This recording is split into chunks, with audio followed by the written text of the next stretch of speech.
Morning students, आज हम class 8 की एक्सरसाइज 6.3 का क्वेश्चन नंबर 5 करेंगे। क्वेश्चन नंबर 5 है हमारा, वह सबसे छोटी पूर्ण संख्या ज्ञात करो जिससे इस संख्या को गुना करने पर यह पूर्ण वर्ग संख्या बन जाए, और जो हमारी पूर्ण वर्ग संख्या आएगी उसका वर्गमूल भी हमें ज्ञात करना है।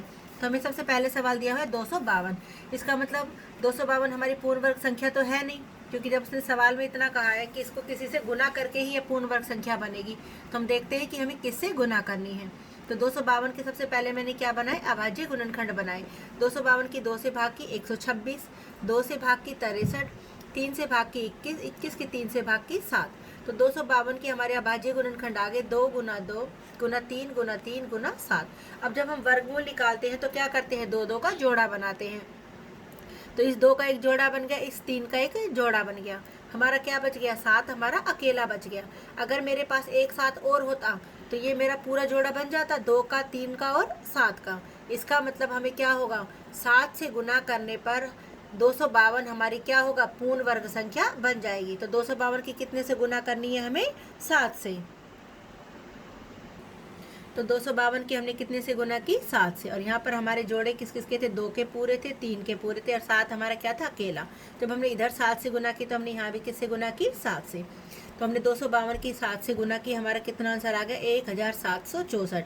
तो उसने ये कहा था जो हमारी संख्या प्राप्त होगी गुना करने के बाद उसका हमें क्या निकालना है, वर्गमूल भी निकालना है। तो हमें 1764 का वर्गमूल निकालना है। तो इस 2 के जोड़े में से एक 2 आ गया, इस 3 के जोड़े में से एक 3, और 7 के जोड़े में से एक 7, यानी 7 या 21, 21 दूनी 42 आ गया हमारा आंसर। अगला है हमारा 180। 180 के सबसे पहले मैंने क्या बनाया, अभाज्य गुणनखंड। 2 से भाग की 90, 2 से भाग की 45, 45 को 3 से भाग की 15, 15 को 3 से भाग की 5। तो ये मेरे 180 के अभाज्य गुणनखंड हो गए, 2 गुना 2 गुना 3 गुना 3 गुना 5। अब हमारे यहाँ देखो 2 का जोड़ा पूरा बन रहा है, 3 का जोड़ा पूरा बन रहा है, 5 हमारा अकेला है। तो 180 की मुझे किससे गुना करनी पड़ेगी, 5 से। तो 180 को अगर हम 5 से गुना करेंगे तो वह क्या बन जाएगी, एक पूर्ण वर्ग संख्या बन जाएगी।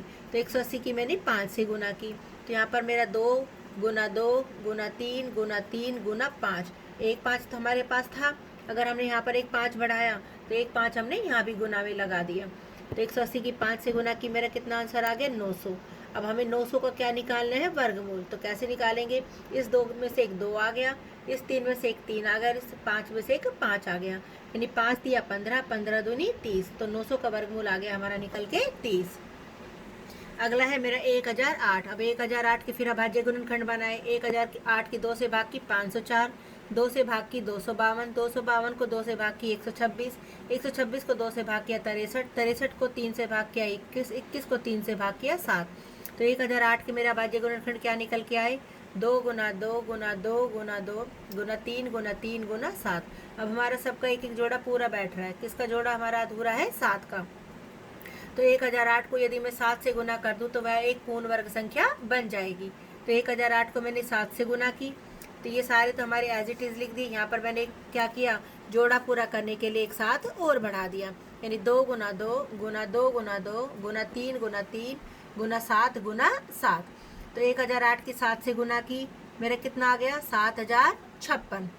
अब 7056 का मुझे क्या निकालना है, वर्गमूल। तो इस 2 में से एक 2 आ गया, इस 2 में से एक 2, 3 में से एक 3, और 7 में से एक 7, 7 या 21, 21 दूनी 42, और 42 दूनी 84।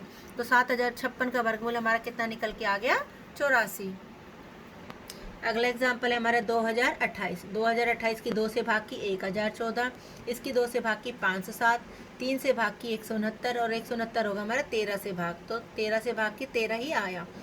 तो 2028 के गुणनखंड हो गए 2 गुना 2 गुना 3 गुना 13 गुना 13। अब इस 2 का भी जोड़ा बन रहा है, 13 का भी जोड़ा बन रहा है, 3 हमारा अकेला रह गया। तो 2028 को मैं कितने से गुना करूँ, 3 से गुना करूँ तो 2028 मेरी पूर्ण वर्ग संख्या बन जाएगी। तो 2028 की मैंने 3 से गुना की, ये 2 गुना 2 गुना 3 मेरा 1 था, तो जोड़ा पूरा करने के लिए मैंने एक 3 और लगा दिया, क्योंकि यहाँ भी मैंने 3 से गुना की तो इधर भी 3 से गुना करनी होगी। गुना में 13 गुना में 13। अब हमारे 2028 की 3 से गुना की कितना है, 6084। अब 6084 का भी मुझे क्या निकालना है, वर्गमूल। तो इस 2 में से एक 2 आ गया, 3 में से एक 3, और 13 में से एक 13, तो 13 थिया 39, 39 दूनी 78।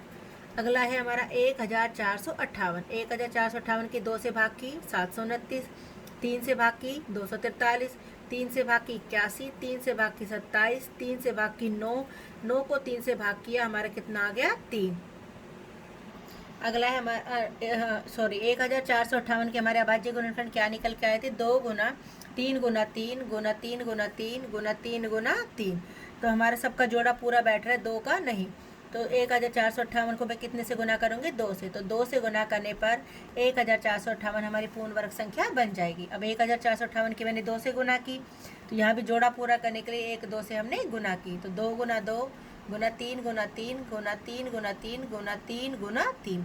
अब 1458 की 2 से गुना की, हमारा कितना आंसर आया, 2916। तो 2916 का भी मुझे क्या निकालना है, वर्गमूल। इस 2 में से एक 2 आया, इस 3 में से एक 3, इस 3 में से एक 3 और इस जोड़े में से भी एक 3। तो 3 तिया 9, 9 तिया 27, 27 दूनी 54। तो 2916 का वर्गमूल कितना निकल के आ गया, 54। अगला है हमारा 768। 768 की 2 से भाग की 384, उसको 2 से भाग किया 192, 192 को 2 से भाग किया 96, 96 को 2 से भाग किया 48, 48 को 2 से भाग किया 24, 24 को 2 से भाग किया 12, 12 को 2 से भाग किया 6 और 6 को 2 से भाग किया 3। 768 के अभाज्य गुणनखंड क्या क्या थे हमारे पास, 2 गुना 2 गुना 2 गुना 2 गुना 2 गुना 2 गुना 2 गुना 2 गुना 3। तो सबका हमारा जोड़ा पूरा बैठ रहा है, 3 का नहीं। तो हम 768 की कितने से गुना करेंगे, 3 से। तो 3 से गुना करने पर 768 हमारी पूर्ण वर्ग संख्या बन जाएगी। तो हमने कर दी 3 से गुना। अगर हमने लेफ्ट साइड में 3 से गुना किया तो राइट साइड में भी 3 से गुना करनी पड़ेगी। इन सारे जोड़ों को हम कितने से गुना कर दिए, एक एक्स्ट्रा 3 का जोड़ा ले लिया। तो 768 की 3 से गुना की कितना निकल का है मेरा, 2304। अब 2304 का क्या निकालना है, वर्गमूल। इस 2 में से एक 2 आ गया, 2, इस 2 में से एक 2, इस 2 में से एक 2 और 3 में से एक 3।